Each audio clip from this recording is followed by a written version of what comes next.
Magandang gabi sa inyo mga ka-crips. Huwag niyo na akong tanungin kung bakit ako naglabas ng liham na ganito.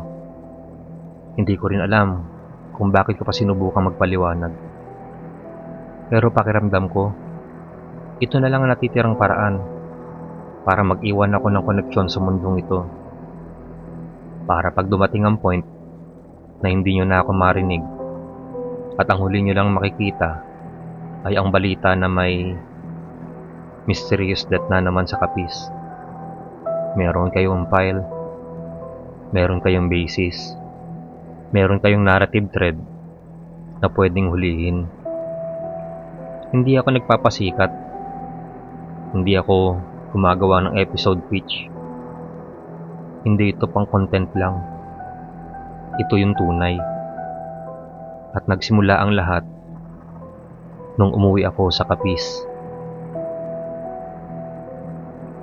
Wala akong pangalan dito. Huwag niyo akong bigyan ng pangalan. Kasi ang pangalan ko, kasalukuyang ginagamit bilang target. Kapag binigyan niyo ako ng label, parang binigyan niyo ng handle ang kung sino man ang nakikinig. Para mas madali niya akong masundan. Kaya para safe, para hindi dumiretso sa inyo itong sumpa, iwan niyo akong anonymous. Sabihin na lang natin, ako yung nasa gitna ng love triangle na hindi ko alam na love triangle pala. At yung isa sa apex nun, best friend ko. Siya ang namatay. At hindi siya sangkot sa dark craft. Pero may alam siya. At yun ang naging downfall niya. Hindi ko na sana uuwian yung Capiz kung hindi kailangan. Straight talk, kung hindi namatay ang best friend ko, hindi ako babalik. Matagal ko nang tinakbuhan ng probinsyang yun. Hindi dahil masama ang Capiz. Hindi dahil sa lumang kwento tungkol sa aswang. Hindi yun. Surface level lang yun. Ang totoo, may trauma ako sa mga mata ng mga matatanda doon. Yung tingin nila sa'yo, parang hindi ka ever naging invisible. Parang kahit mag-city ka, kahit maging modern ka, kahit magbangka ng social mobility, alam nila kung saan ka dapat iislat. Alam nila kung saan ka tagilid. Yun yung hindi ko tinalikuran. Tinakbuhan ko yun.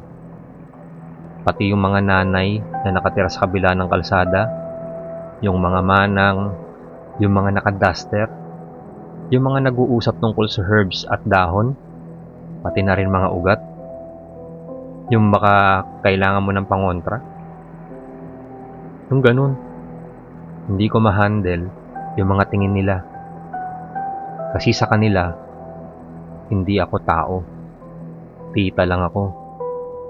Pwede nila i-modify. Pero napilitan akong bumalik. Kasi nung namatay ang best friend ko, ako yung unreachable contact niya nung last 5 hours niya. May 4 na missed calls.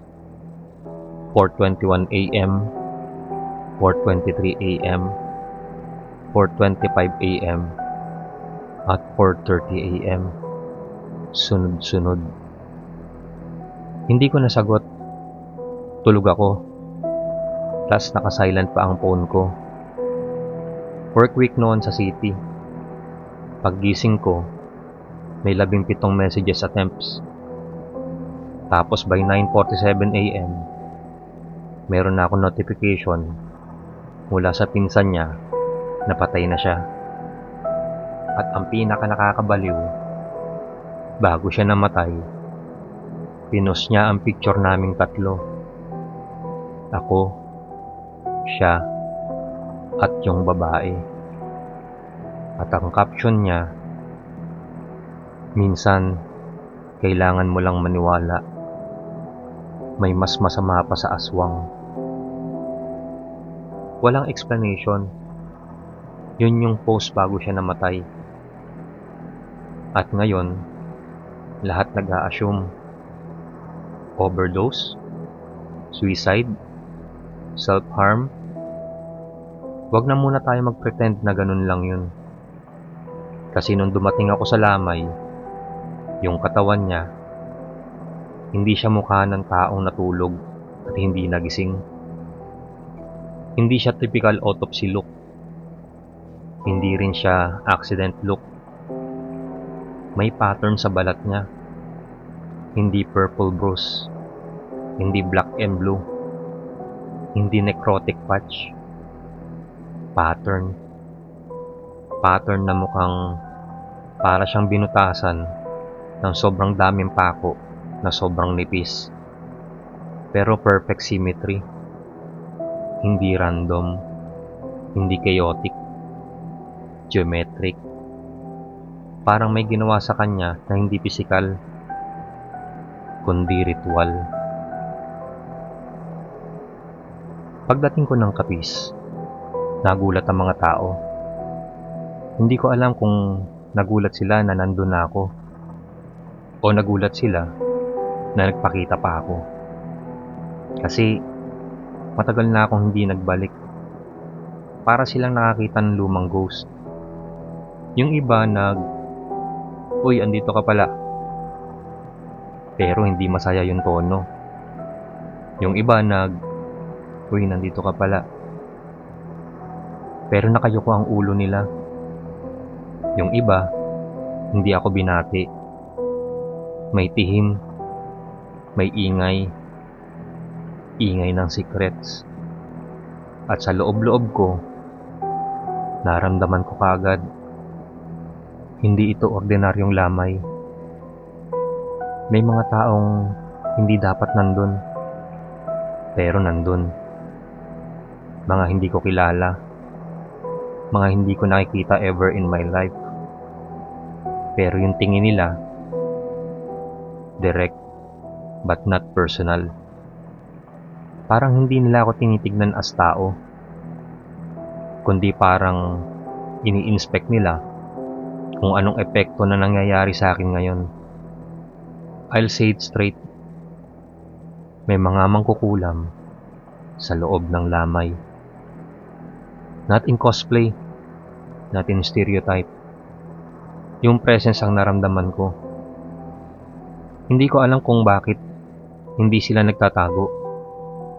Hindi ko alam kung bakit visible sila. Pero yung aura nila, hindi normal. Yun yung vibe. Hindi ako naging emo or drama. Tahimik lang ako. Nag-condolence ako sa parents ng best friend ko. Tapos, tumingin ako sa bangkay. Sa Aircon Chapel, nandun siya. Naka-makeup, na parang manormal lang itsura. Pero kahit i-conceal, hindi kayang i-cover ng foundation yung geometry ng marks niya. Hindi siya sugat. Hindi siya pasa. Parang runic. Pagkatapos nun, saka ko naramdaman may nakatitig sa likod ko. Siya yun. Yung babae. Yung girl sa love triangle na hindi ko alam na love triangle pala. Hindi ko nababanggitin ang pangalan niya. Hindi dahil gusto ko siyang protektahan. Pero kasi pag sinabi ko ang pangalan, may power sa sulat. And besides, alam kong may mga nagbabasa na hindi taga dito. At hindi naman nila kilala ang mga tao sa kapis. Pero may mga nagbabasa rin na taga dito. At may isa dyan, maybe 2 tao, na pwedeng kilala siya. Hindi ko hahayaang mabasag ang pangalan niya dito. Pero kilalanin niyo na lang siya bilang other girl. She approached me. Hindi ko siya nilapitan. Siya ang lumapit. She said, "Bumalik ka rin pala." Hindi condolence. Hindi kumusta ka na.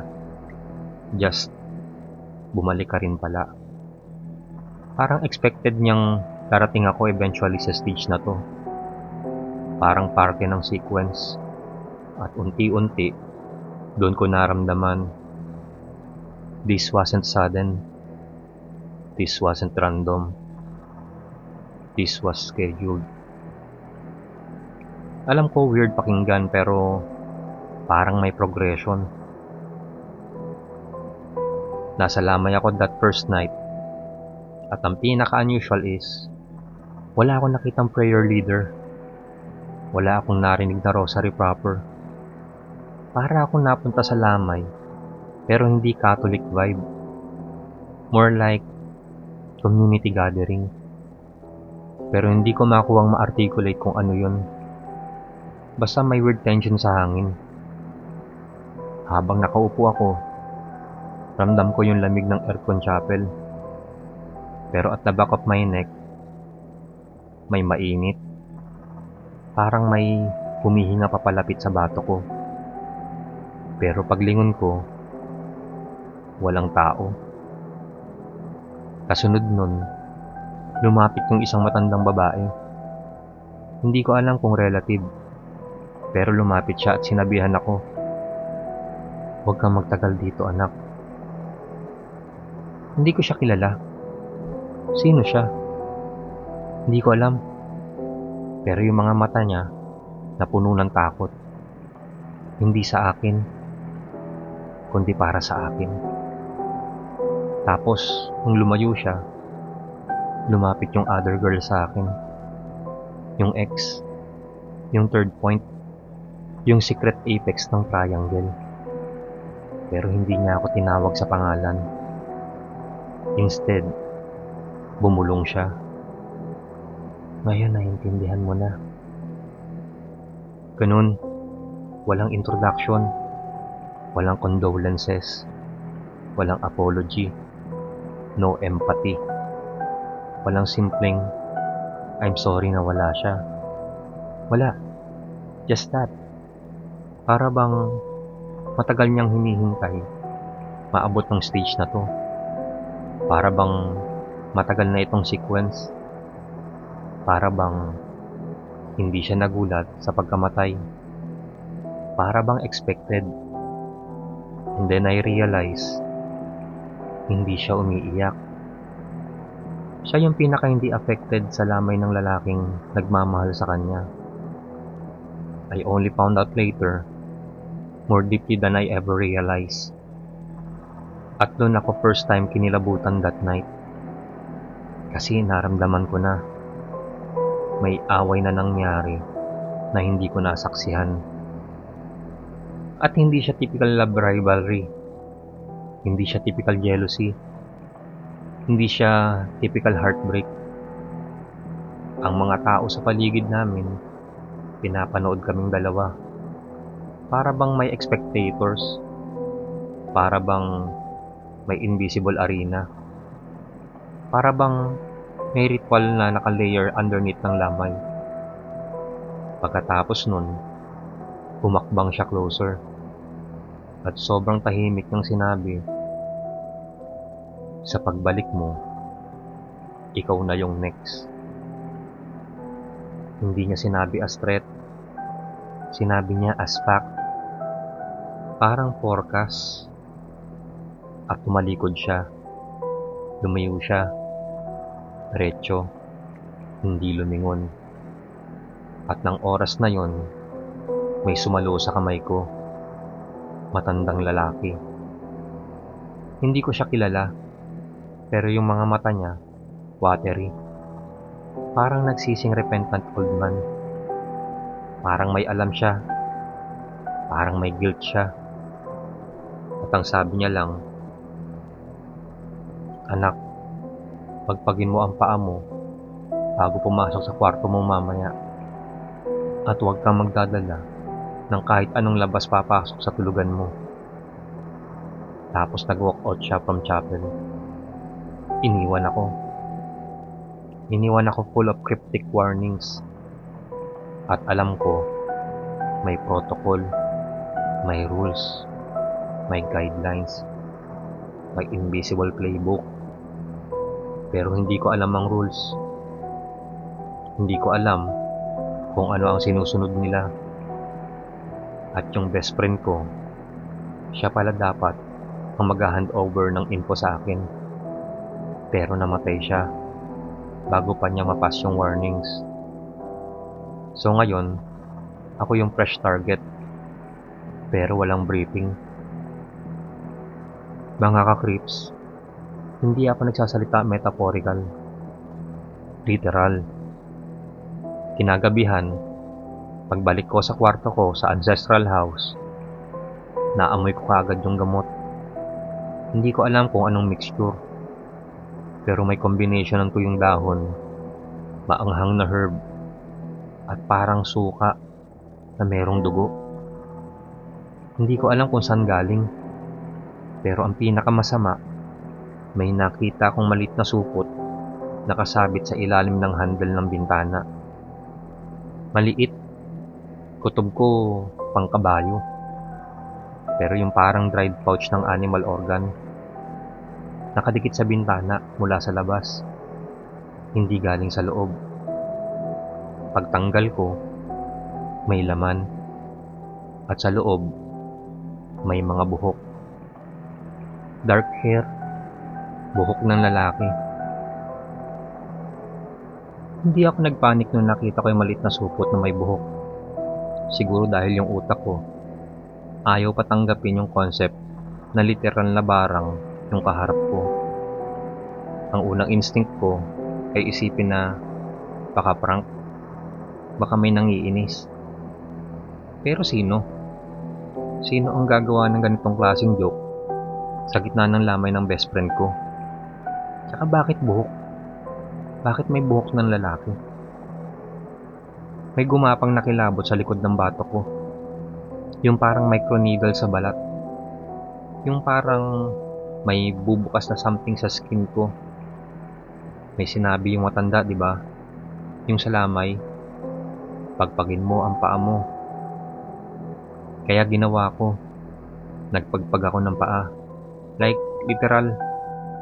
Bago ako pumasok ng kwarto, bago ako lumapit sa kama, bago ko hawakan yung supot.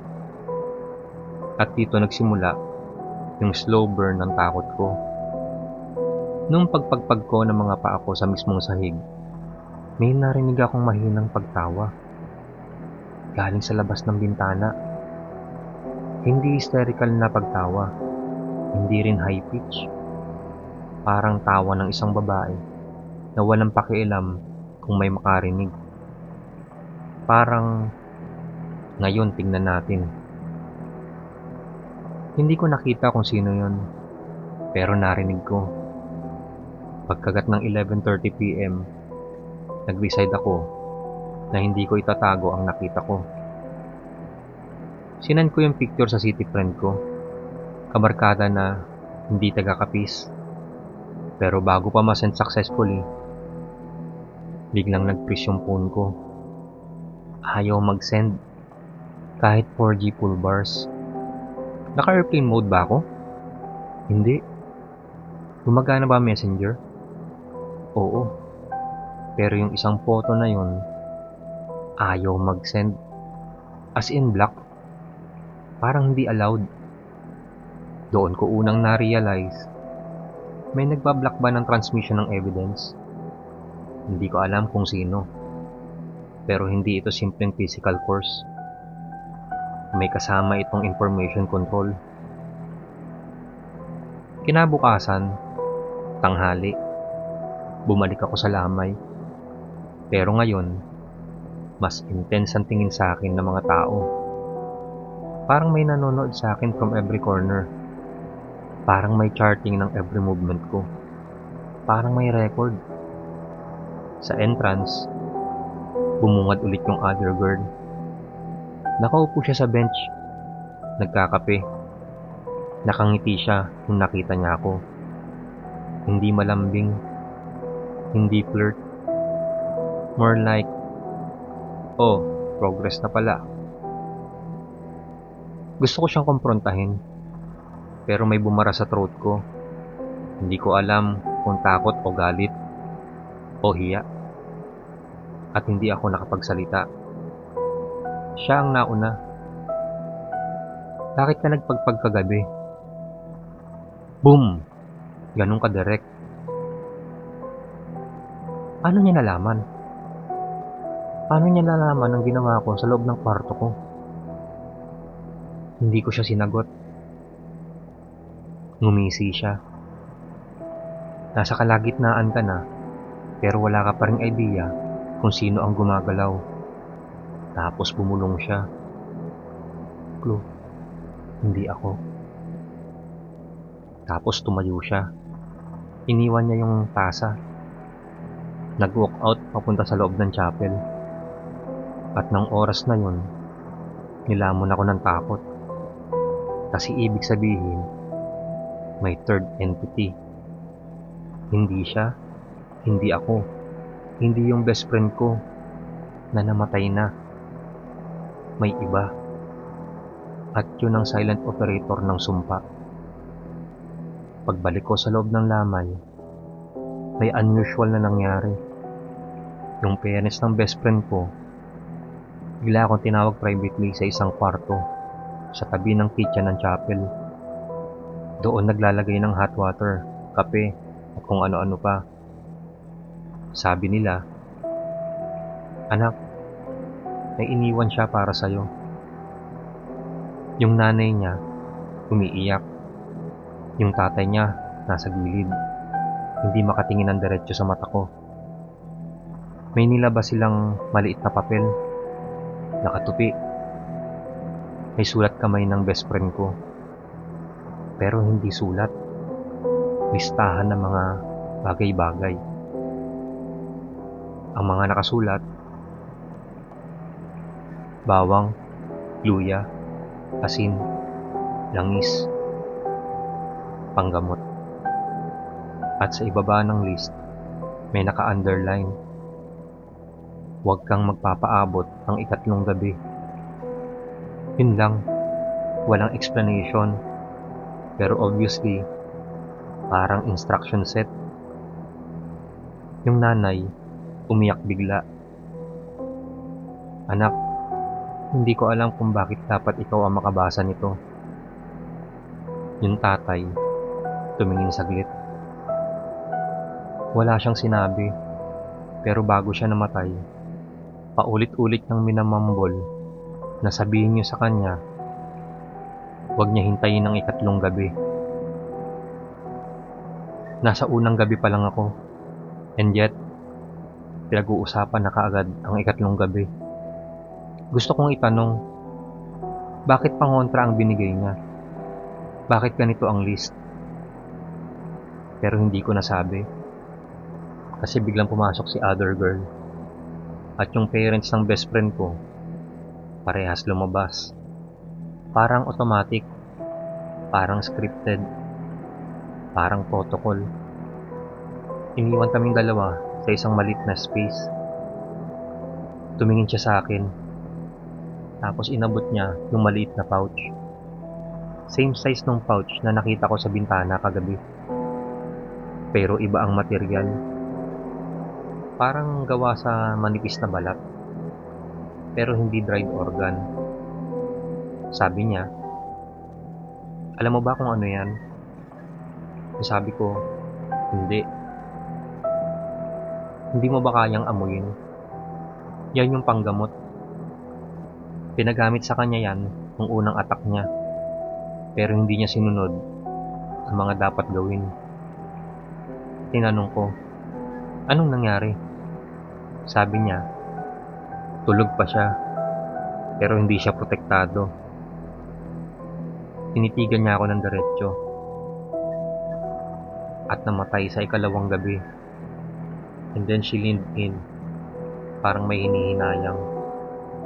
"Maswerte ka, naiabot niya sa'yo ang clue bago siya naubos." Salita niya, naubos. Hindi namatay. Hindi sumuko. Hindi nag-give up. Naubos. Mga ka-creeps, ang salita na yan, hindi pang tao. Pang resource yan. Pang inventaryo. pang conversion, parang energy depletion, parang ginamit siya hanggang wala nang matira. Nung hapon na yon, tinignan ko yung katawan niya ulit, yung best friend ko. At noon ko napansin, mas detalyado ang pattern sa skin niya. Hindi siya random pattern. Literal siyang spiral. Parang may sinundan na geometry. Parang months or years itong process. At doon nag-crash sa utak ko lahat. Hindi ito biglaan. Hindi ito overnight. Matagal na itong sinimulan. At yung third entity, hindi lang basta mangkukulam. Matagal na niyang sinusundan ang buhay namin. Pag-uwi ko sa ancestral house nung hapon, nag-decide ako na sundin yung list. Bumili ako ng bawang, luya, asin, langis. Hindi ko alam kung anong gagawin exactly, pero instinct ko, ilagay lahat sa palibot ng kwarto. Ginawa ko mala barrier. Then exact 1:11 AM, nanood ako sa bintana. At mga kakrips, may gumagalaw sa bubong. Hindi parang daga, hindi parang pusa, mas mabigat. Parang may tao na gumagapang, pero iba ang tunog. Iba yung impact ng weight. Hindi pang hayop. Hindi lumangit-ngit ang kahoy sa bubong. Parang minamarkahan lang. Pagkatapos, yung tunog, hindi siya yabag. Parang pagkaskas ng 5 matutulis na kuko sa yero. At habang kinakaskas niya, may naaamoy akong distinct chemical scent. Hindi pambahay, hindi pang probinsya, hindi pang kagubatan. Amoy pahid, amoy ointment, amoy herb na piniga. At dito nagsimula ang pinaka nakakatakot na hating gabi sa buhay ko. May boses na nagsalita galing sa bubong, pero hindi pang tao. Hindi maingay, pero malinaw. Ngayon, ikaw na. Pagkasabi nun, huminto ang mga pagkalmot. Tumahimik ang bubong, pero hindi pa tapos. Pagkaraan ng 20 segundo, may bumagsak na maliit na bagay mula sa maliit na singit ng bubong papasok sa kwarto ko. Diretso sa sahig. Parang tinapon. Parang tingin ko, piraso siya ng buhok ulit. Pero mas mahaba. At may kasamang maliit na bone fragment. Mga kakrips, yung bone fragment, hindi hayop. Tao. Alam ko dahil sa size. Kinabukasan, 2 gabi na ngayong paparating at naiintindihan ko na kung hindi ako magmamanual rito, ako ang isusunod. Pero may twist na na-realize ko lang nung hapon. Yung other girl, hindi siya kalaban ko. Siya yung nakakaalam kung ano ang rules ng laban. Pero hindi siya kaibigan. She is something in between. At bakit? Dahil siya yung pinagmulan ng love triangle. Pero hindi siya ang root cause. And last part ng day na yon, lumapit ulit yung matandang babae. Yung nagsabing, huwag ka magtagal dito anak. At sinabihan niya ako, anak, alam mo ba kung bakit siya may alam pero hindi direct na sangkot? Hindi ko sinagot. Siya ang sumagot sa katanungan niya. Pabulong. Kasi hindi siya ang gusto. Ikaw ang gusto. Pero dahil mahal ka niya, sinubukan ka niyang protektahan. Lumapit pa siya ng konti.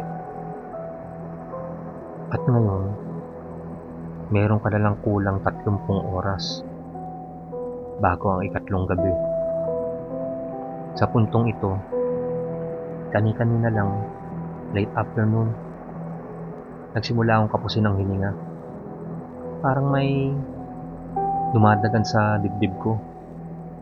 Parang may maliit na karayom na papasok sa mga muscles ko. At habang tinatype ko to, ramdam ko may gumagalaw sa loob ng dibdib ko. Literal. At ayon dun sa note ng best friend ko, huwag kang magpapaabot sa ikatlong gabi. Ngayong araw na to, ikalawang gabi. At bukas ay yung ikatlo. Hindi ko maintindihan kung paano nangyari kasi ang bilis. Pagsagot ko sa sunod na hamper of knocking, hindi na tawang nasa labas. Hindi na 3 knocks, hindi na kaluskos. Ngayon ay parang maraming maliliit na kuko na sabay-sabay kumakalmot sa kahoy ng pinto. Sabay-sabay, maraming kamay. Pero hindi kaluskos ng daga. Hindi lang mga kuko ng hayop. Ito yung tunog ng maraming kamay na maliit ang mga daliri, manipis, at habang binibilang ko sa utak ko kung ilang kamay na dumidikit sa labas ng pinto, parang may tumutunog ang sariling utak ko. 2, 4, 8, 16, 32. Hindi ko maintindihan paano ako nagiging ganun karami. Parang may kinokopya yung sarili nila. Parang hindi sila tao. Ito yung maling nagawa ko. Inaral ko yung mukha ng best friend ko bago siya ilibing. Marami akong hinanap na ebidensya na baka nagsinungaling siya. Hinanap ko yung mga marks ng pangungulam sa kanyang katawan. Hinanap ko yung may mga butas, may karayom, may bagong peklat na parang may pinasok sa laman. Hinanap ko yung may trigger or cause. Pero yung hindi ko alam noon, na ngayon ko lang na-realize. Pag naghahanap ka ng ebidensya ng kulam, ikaw nagbubukas ng consent na pwede ka ring galawin. Akala ko curious lang ako. Akala ko investigador lang ako. Pero apparently, sa mundo nila, curiosity equals permission.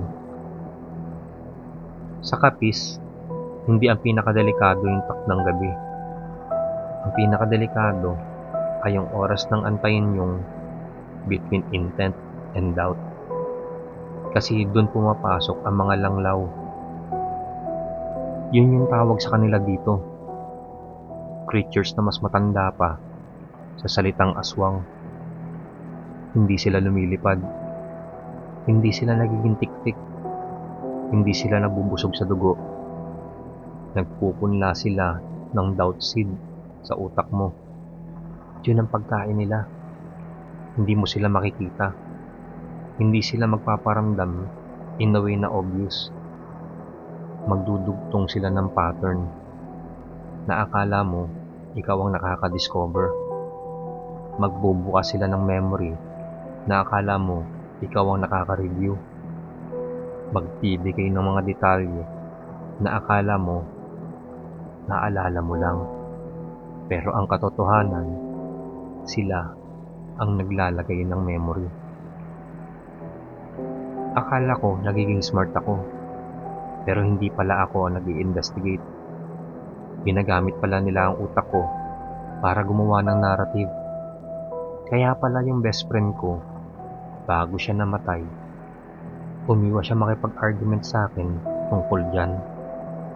Kaya pala nung sinabi niya sa akin, huwag mo nang alamin, di mo kakayanin. Akala ko drama lang niya. Pero the way na sinabi niya yun, parang hindi niya ako tinatakot. Parang nagnanakaw siya ng hininga. Dahil pagod na siya. Hindi pala niya kinaya yung doubt seed na binigay sa kanya. Kaya pala yun ang naging cause ng biglang pagkamatay niya. Hindi heart attack, hindi quick stroke, brain aneurysm daw. Pero code word lang pala yon ng mga taga rito. Ang tamang term nila, pumutok ang laman ng isip. Kung sino ang third point ng love triangle, akala mo baka babae. Akala mo baka yung bagong nakaklose na nung college. Akala mo baka yung isa namin kaklase. Hindi, hindi siya tao. Ang third angle ng love triangle namin ay ang langlaw. Hindi mo alam na mahal ka nila, not in a sexual possession type, pero in the way na gusto nilang maging part ng utak mo. Kasi once may love triangle, may kasamang inggit. Inggit mga ka-creeps. Ito ang cheapest form ng doubt. Ibig sabihin, cheap meal. Kaya pala akong sundan nun sa lungsod. Kaya pala yung best friend ko, nung nagsimulang magselos, naging mas susceptible. Kaya pala, yung namatay, yung tao na hindi naman masama, pero may alam. Hindi siya mangkukulam, hindi siya nanakit, pero may alam siya about my history. Sapat na alam para maging conduit. Ito ang kasalanan ko kung bakit ako ngayon ang target. Nung inuwi ko ang cellphone niya, nakita ko yung last deleted chat niya. Letter type din. Para dapat isend sa akin. Hindi niya na-send. Pero nakita ko yung first line. Alam ko na kung bakit nagbabalik ang mga langlaw sa'yo. Nung nabasa ko yun, di ko dapat in-archive. Doon nag-start ang activation. Kasi ibig sabihin, inamin ko sa sarili ko na meron akong case, meron akong history, meron akong possible reason. That admission equals invitation, kahit nasa isip mo lang. Kaya nilalak ko ang pinto ngayon ng paulit-ulit. Narinig ko ulit sila, pero nag-evolve na yung tunog. Hindi na lang maliliit na kuko.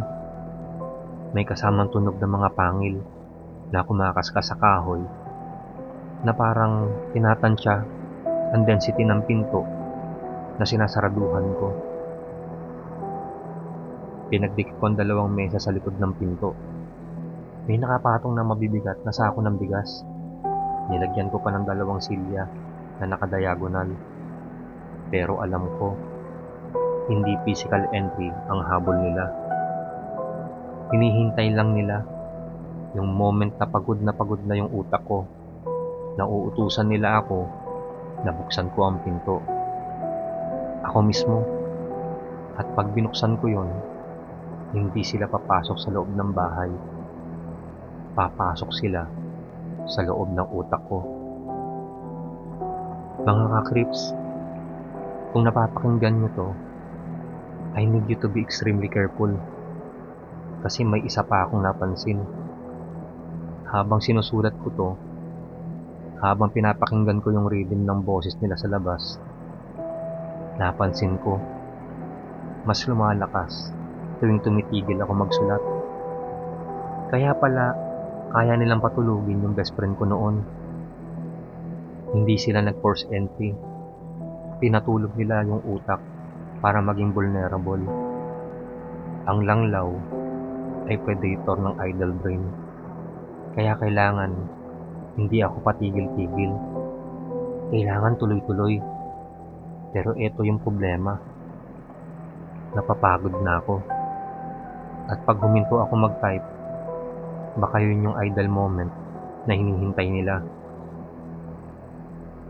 Huling hininga bago ko pindutin ang send.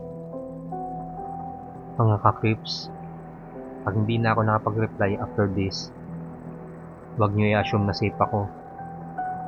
Huwag nyo i-assume na natulog lang ako. Kasi dito sa Capiz, hindi lahat ng namamatay pinatay ng tao. Minsan, may namamatay dahil na-inlove sa kanya ang nilalang na hindi mo dapat minamahal.